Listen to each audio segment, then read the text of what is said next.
City.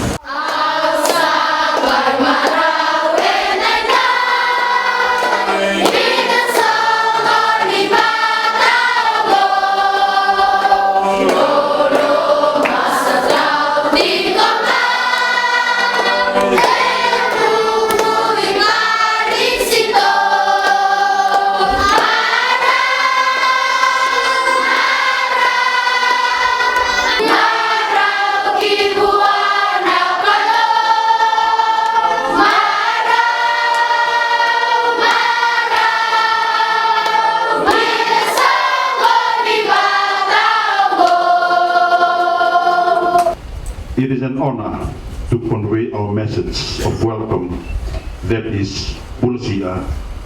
Your visit today is totally different from that visit, because this is the first time ever for a government minister to visit and set foot on the school.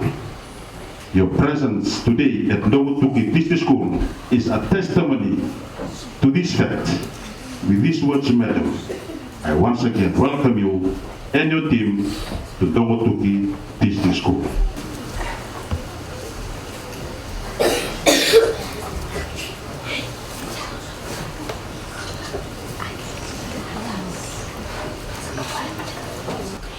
Buenasia, and a very good morning to each one of you.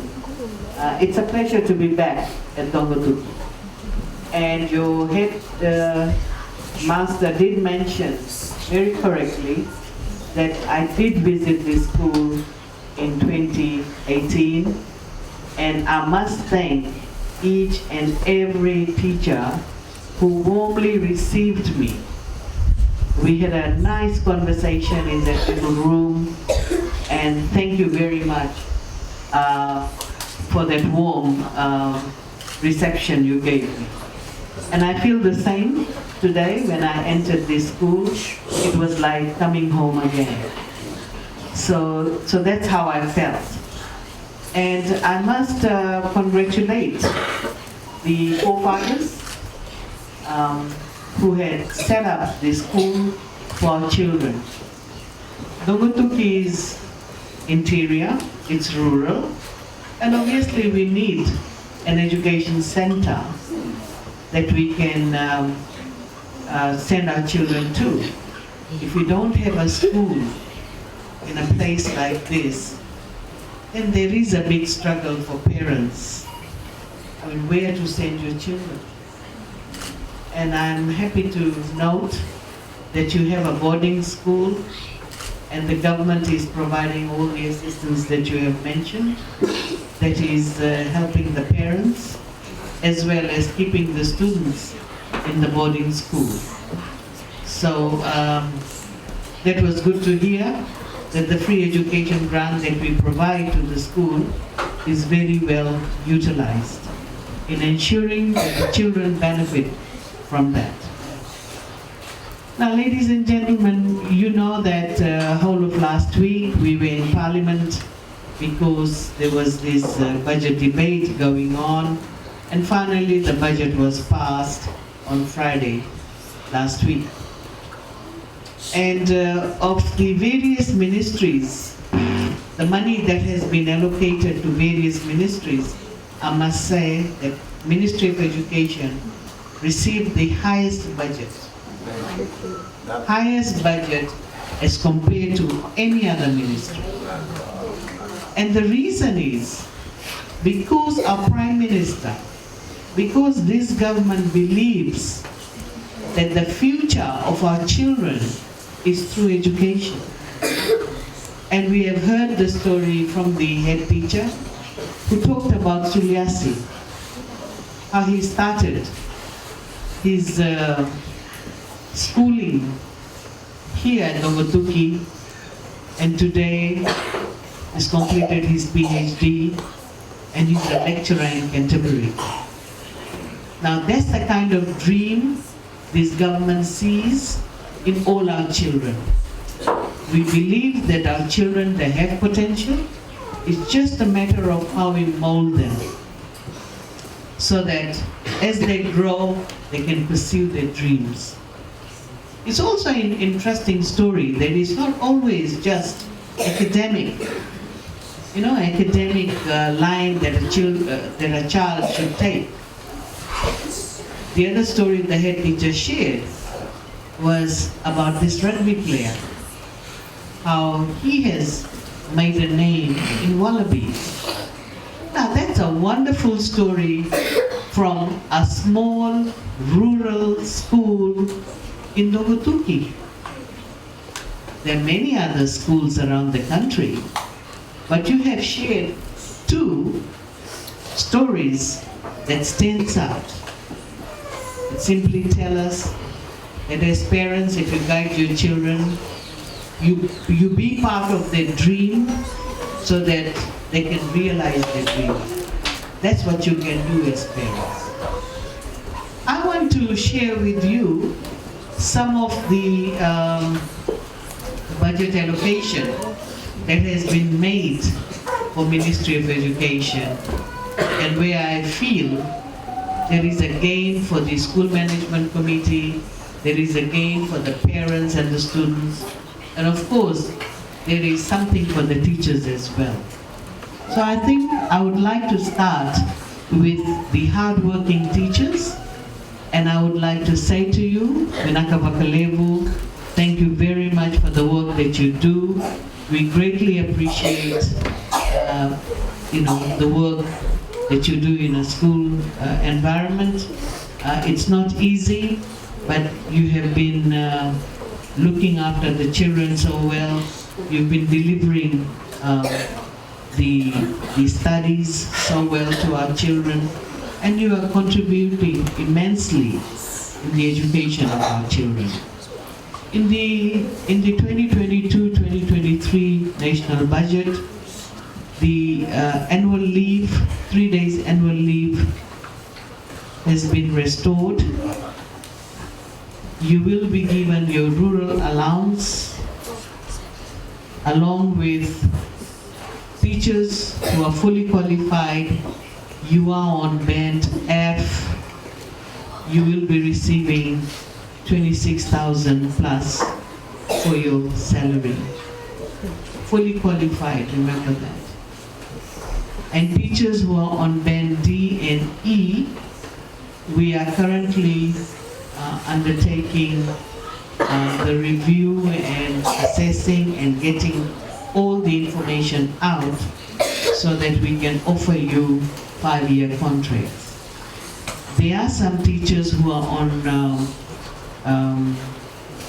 under different registration, and these teachers are not under provisional registration or fully qualified registration.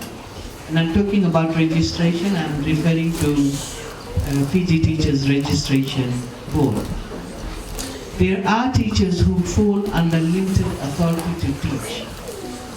And by law, it's clearly defined that a teacher must prove that he or she is pursuing their studies. So we need to find out all this information and put it into perspective so that we can start offering 5-year contracts. Right? And I just want to make it clear that we are looking at that category, what we call limited authority to teach, before we can offer 5-year contracts. Because we have to be in line with the law. Whatever the law states, we have to follow the law. So that is for our teachers, and teachers also know that we have a teacher helpline that you can always use. If you seek any clarification, you have a concern and you want to raise it with the ministry. We have changed our transfer policy, and we have placed high priority for those teachers who want to transfer for family reunion. We have seen that sometimes as a couple, the teachers are separated. One teacher is teaching here, another teacher is teaching in Savu Savu. So it's our job to reunite the families. And in last couple of months, we have transferred more than 560 teachers under family reunion. And we will continue to do that. Because we believe that when teachers are happy, then obviously they'll be able to teach our children better. So they need to be in a much happier setting and much happier environment.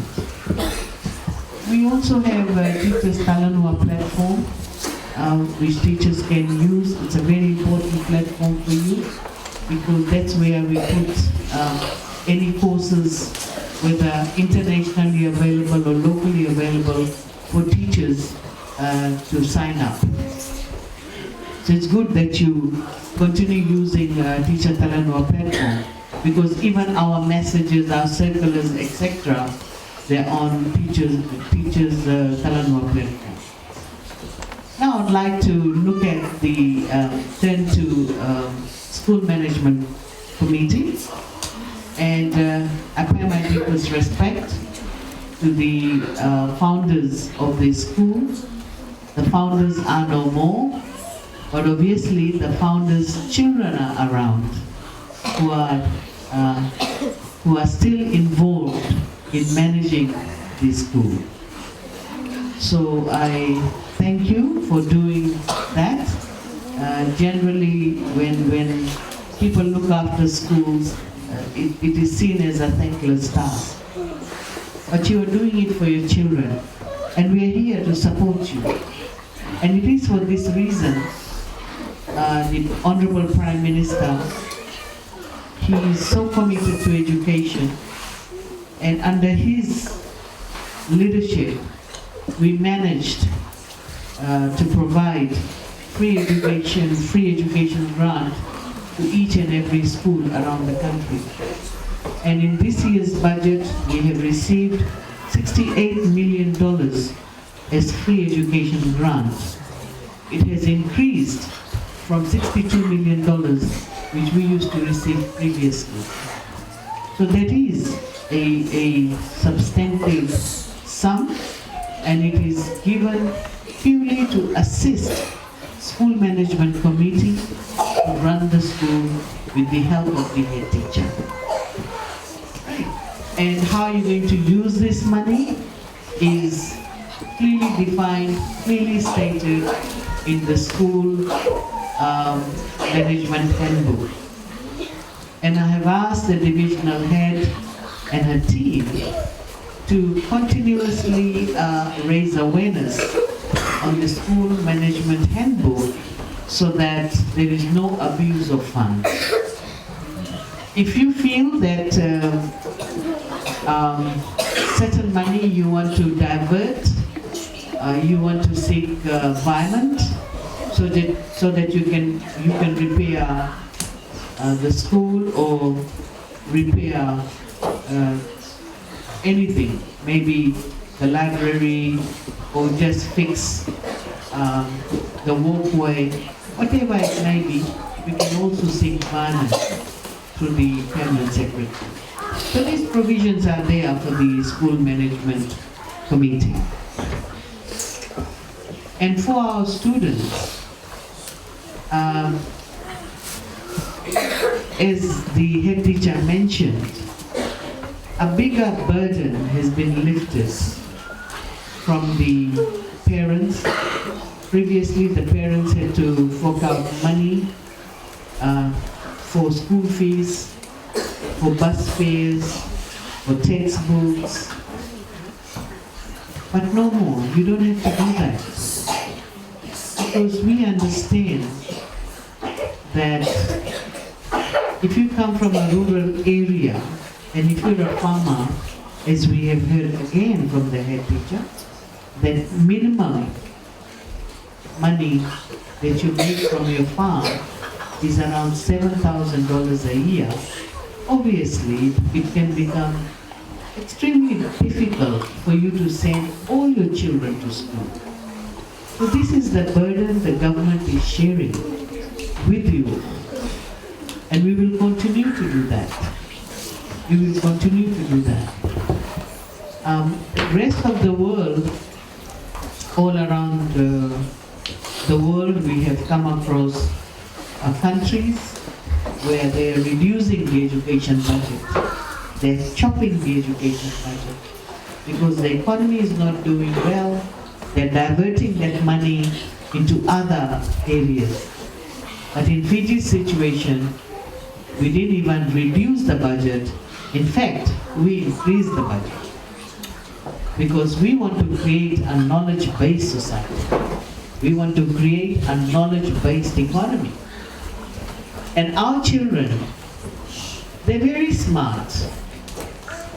They're young, but they're very intelligent. They're curious about everything that happens around them. And we want to, as teachers, we want to ensure that we work on their curiosity and develop their minds so that they're able to understand things around them in a much better way. We have to move away from rote learning. We have to engage our children in such a way that they're able to put their views to you. They are able to use their curiosity and ask a lot of questions, because that's the only way we can keep our children engaged in teaching and learning. So these are some of the things that I wanted to mention. And for this year, 2022, you all are aware that our academic year started in April, and we have got one more school break in October, and then after October, in the month of December, the external exams will be held in November and December. All external exams will be held, and as I made the announcement, there will be just Year 8, Year 12, and Year 13 exams. And for our little ones who are in Year 1, right up to Year 3, there is no external examination. No preparing of positions in the class. You can conduct quizzes, formative assessment. Teachers understand what formative assessment is. You use formative assessment to assist the child to learn. But we are not encouraging the children to be categorized into smart, very bright, to someone who is not that smart. We don't want to create this stigma for our children at this tender age. Right, so that is basically the reasoning for why, as to why we have removed exams at such a tender age. For our little ones, and I'm sure the primary teachers who are seated here, you must be enjoying teaching now, because we are only focusing on numeracy, literacy, and civic and moral education, right up to Year 3. And that's a huge change we have made, because we strongly believe, Ministry of Education, we strongly believe that if our foundation is strong, if we build a strong foundation, then only we can succeed as we move further in our education system, as we move from Year 3 onwards, right up to secondary school. That is the reason why we have done that. I also noticed while seated here how beautifully our children sing. And this must continue. They should sing more songs. If they're interested in dancing, you should encourage them to dance. Don't restrict them. Let them be a child, because we don't want to make them adult at this young age. let them grow up as they age, but not make them adults now at such a young age. Let them grow. Because you know that at this young age, the brain is developing. And we are, as teachers, we can contribute in molding our children now as they develop their brains. So it's a very critical stage, and your contribution in imparting knowledge, imparting skills, guiding our children is greatly appreciated. Finally, ladies and gentlemen, I want to thank the head teacher and the school management committee for your warm reception, and I look forward to having further discussions with the school management committee and of course with the teachers.